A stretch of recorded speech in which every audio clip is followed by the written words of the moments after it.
Hello friends, welcome to HP Edu Pro. आज है 23 नवंबर 2024 और आज से जुड़े जितने भी इम्पोर्टेंट करंट अफेयर के क्वेश्चन यहाँ से आपके एग्जाम से रिलेटेड बनते हैं, हम सारे इस वीडियो में डिस्कस करने वाले हैं। आप इस वीडियो के PDF को हमारे टेलीग्राम चैनल से डाउनलोड कर सकते हैं, जिसका लिंक मैंने वीडियो के डिस्क्रिप्शन में ऑलरेडी दे दिया है। इसके अलावा आप हमारे टेलीग्राम चैनल को भी ज्वाइन कर सकते हैं, जहाँ पर मैंने सारी की सारी PDF आपके लिए उपलब्ध करवाई है। तो चलिए शुरू करते हैं आज की वीडियो। हमारा पहला क्वेश्चन है, हाल ही में 22 नवंबर को कौन सा दिवस मनाया गया है? तो इस क्वेश्चन का सही आंसर हो जाएगा आपका ऑप्शन ए, काल भैरवी जयंती। ये जो आपकी काल भैरव जयंती है, भगवान शिव के उग्र और रक्षक स्वरूप काल भैरव को समर्पित एक महत्वपूर्ण हिंदू फेस्टिवल है। यह पर्व भगवान काल भैरव की जयंती के रूप में मनाया जाता है, जो अपने भक्तों को नकारात्मक ऊर्जा, बुरी शक्तियों से बचाते हैं। भक्त इस दिन विशेष पूजा, व्रत और अनुष्ठान कर उनकी कृपा प्राप्त करने का प्रयास करते हैं। नेक्स्ट क्वेश्चन है, हाल ही में किसे मणिपुर उच्चतम न्यायालय के मुख्य न्यायाधीश के रूप में नियुक्त किया गया है? तो इस क्वेश्चन का जो सही आंसर हो जाएगा आपका option C, D Krishna Kumar ji को। इसके अलावा अगर हम रिसेंटली अपॉइंटमेंट की बात करते हैं तो ICC भ्रष्टाचार निरोधक इकाई के अध्यक्ष के रूप में चुना गया है सुमित धर्मवर्धन जी को। ठीक है, सुमित धर्मवर्धन जी को। और PNB के MD और CEO के रूप में चुना गया है अशोक चंद्रा जी को। इसके अलावा अरविंद साहनी जी को IOCL के अध्यक्ष के रूप में यहाँ पे नियुक्त किया गया है। और एक और इम्पॉर्टेंट, महेंद्र सिंह धोनी को विधानसभा का ब्रांड एम्बेसडर बनाया गया है। ठीक है, MSD को विधानसभा के ब्रांड एम्बेसडर के रूप में चुना गया है। न्यायमूर्ति D कृष्ण कुमार को मणिपुर उच्च न्यायालय के मुख्य न्यायाधीश के रूप में नियुक्त किया गया है। यह नियुक्ति न्यायमूर्ति सिद्धार्थ मृदुल की 21 नवंबर 2024 को सेवानिवृत्ति के बाद प्रभावी होगी। यानी कि आपके न्यायमूर्ति है सिद्धार्थ मृदुल जी की, जब वे सेवानिवृत्त हो जाएंगे तो उनका स्थान न्यायमूर्ति D कृष्ण कुमार जी लेने वाले हैं। मुख्य रूप से नागरिक, संवैधानिक और सेवा मामलों में विशेषज्ञ रहे थे और विशेषकर संवैधानिक कानून में उनकी कानूनी करियर का व्यापक अनुभव और ईमानदारी के लिए इनको जाना जाता है। किनको? तो न्यायाधीश कृष्ण कुमार जी को। और अगर हम मणिपुर की बात करते हैं तो मणिपुर की कैपिटल है आपकी इम्फाल। ठीक है, इम्फाल। और यहाँ के चीफ मिनिस्टर कौन है? तो चीफ मिनिस्टर है यहाँ पे वीरेंद्र सिंह। ठीक है,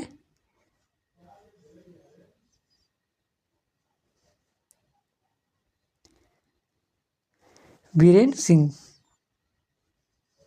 नेक्स्ट क्वेश्चन है, हाल ही में किस देश को नागालैंड के 25th हॉर्नबिल महोत्सव के साझेदार देश के रूप में शामिल किया गया है? तो इस क्वेश्चन का सही आंसर हो जाएगा आपका ऑप्शन ए, जापान। और जापान की कैपिटल है आपकी टोक्यो। क्या है कैपिटल? टोक्यो। और यहाँ के जो प्राइम मिनिस्टर है शिगेरू इशिबा।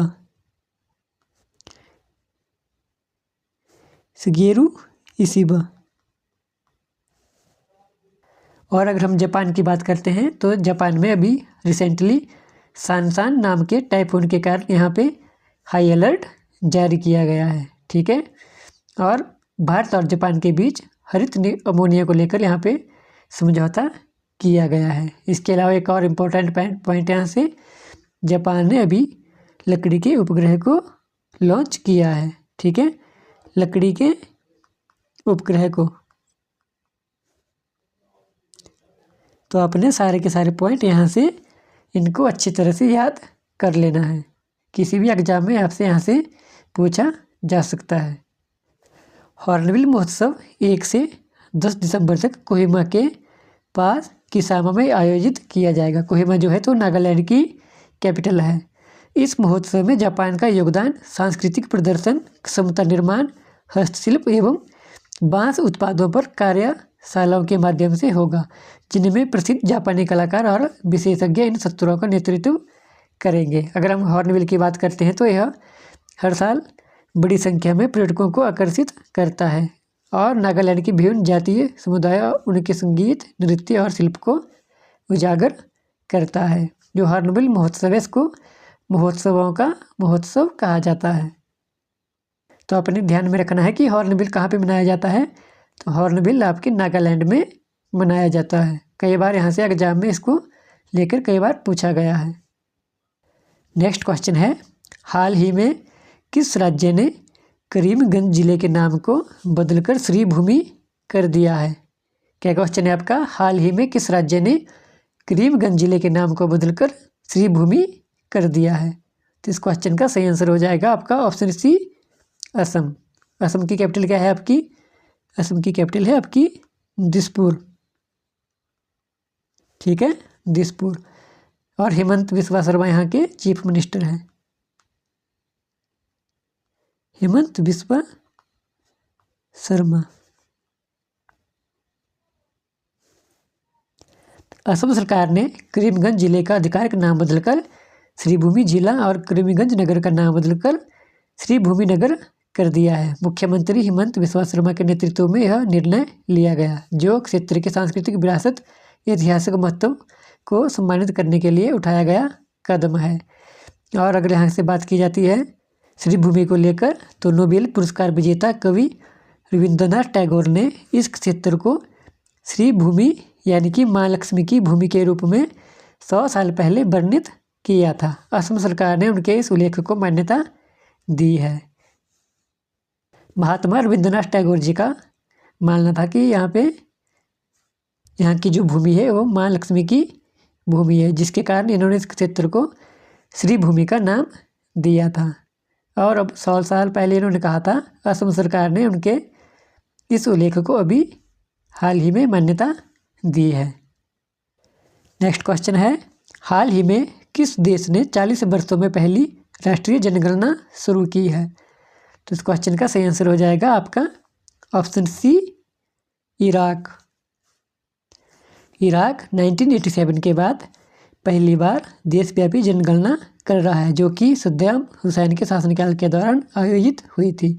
तो सबसे पहले 1987 में हुई थी, किसके शासनकाल में? सद्दाम हुसैन के शासनकाल में। उसके बाद अब लगभग 40 वर्ष के बाद यह पहली राष्ट्रीय जनगणना की जा रही है। इस पर आपके जन सर्वेक्षण में 1,20,000 शोधकर्ता शामिल है। यह जनगणना देश के सभी 18 गवर्नरेट्स यानी कि प्रांतों में घर घर जाकर डेटा संग्रह करेगी। प्रक्रिया को सुगम बनाने के लिए गृह मंत्रालय ने 2 दिवसीय कर्फ्यू लागू किया है। नेक्स्ट क्वेश्चन है, हाल ही में किसने नेफिथ्रोमाइसिन नाम की स्वदेशी एंटीबायोटिक लॉन्च की है? हाल ही में किसने नेफिथ्रोमाइसिन नाम की स्वदेशी एंटीबायोटिक लॉन्च की है? तो इसका आंसर हो जाएगा ऑप्शन ए, केंद्रीय मंत्री जितेंद्र सिंह जी के द्वारा। ठीक है, केंद्रीय मंत्री जितेंद्र सिंह जी ने नेफिथ्रोमाइसिन नाम की स्वदेशी एंटीबायोटिक लॉन्च की है। नेक्स्ट क्वेश्चन है, हाल ही में जारी वैश्विक जलवायु सूचकांक में भारत कौन से स्थान पर रहा है? तो इस क्वेश्चन का सही आंसर हो जाएगा आपका ऑप्शन ए। ठीक है, भारत हाल ही में जारी जलवायु सूचकांक में 10वें पायदान पर रहा है। लास्ट वर्ष भारत इसमें 8वें नंबर पर रहा था, तो इसमें भारत 2 स्थान नीचे गिर गया है। और अगर बात की जाती है इसमें शीर्ष पे कौन रहा है, तो फर्स्ट, सेकंड और थर्ड पे इसमें फिलहाल कोई भी नहीं रहा है। ठीक है, और आपके 4th नंबर पे है डेनमार्क। ठीक है, 4th नंबर पे है आपका डेनमार्क। और 5th पे है आपका नीदरलैंड।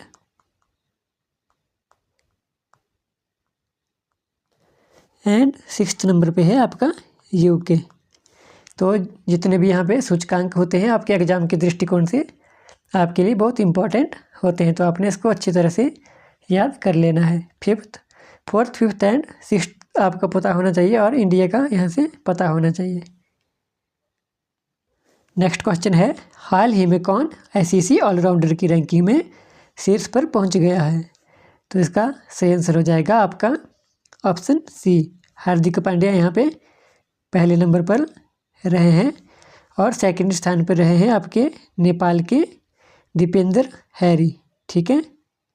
और थर्ड पायदान पर है लियाम लिविंगस्टोन, ठीक है, लियाम लिविंगस्टन, जो कि आपके इंग्लैंड के क्रिकेटर हैं, ठीक है। ये रहे हैं आपके थर्ड नंबर पर। नेक्स्ट क्वेश्चन है, हाल ही में किस देश ने अडानी के साथ बिजली एयरपोर्ट की डील रद्द कर दी है? तो इस क्वेश्चन का सही आंसर हो जाएगा आपका ऑप्शन सी, ठीक है, ऑप्शन सी केन्या। केन्या ने गौतम अडानी के साथ बिजली एयरपोर्ट की डील को रद्द कर दिया है। ये जो आपकी डील थी लगभग 21,422 करोड़ की डील थी, ठीक है, 21,422 करोड़ की। और कहा जाता है कि अमेरिका में गौतम अडानी और उनके सहित 8 लोग थे जो कि जिनके ऊपर रिश्वत और धोखाधड़ी का यहाँ पे इल्ज़ाम लगा है, जिसके कारण केन्या ने इसको डील को रद्द कर दिया है, ठीक है। और केन्या की कैपिटल है आपकी नैरोबी, ठीक है, केन्या की कैपिटल है आपकी नैरोबी। और पीएम है यहाँ पे विलियम रूटो।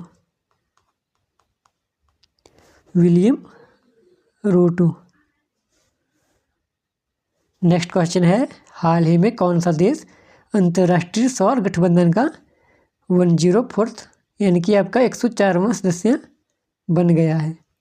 तो इस क्वेश्चन का सही आंसर हो जाएगा आपका ऑप्शन सी आर्मेनिया। आर्मेनिया ने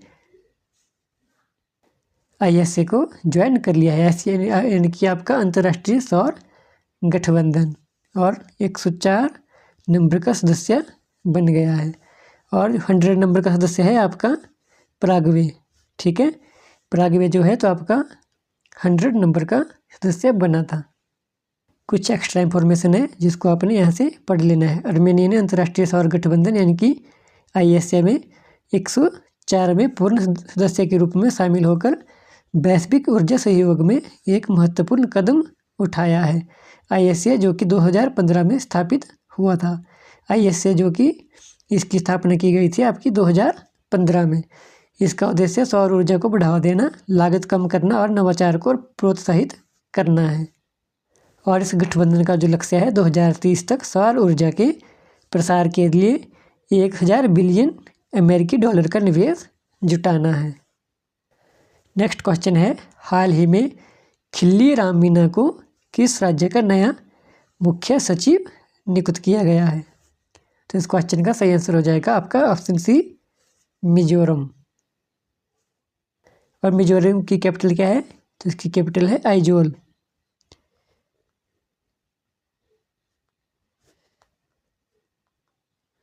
ठीक है, आइजोल। तो दोस्तों मैंने आपसे लास्ट वीडियो में आपसे क्वेश्चन पूछा था, भारत का पहला नाइट सफारी पार्क किस शहर में विकसित किया जा रहा है? तो इस क्वेश्चन का सही आंसर था आपका ऑप्शन ए, उत्तर प्रदेश के लखनऊ शहर में इसको विकसित किया जा रहा है। और ये वर्ल्ड का आपका 5वां नाइट सफारी पार्क है।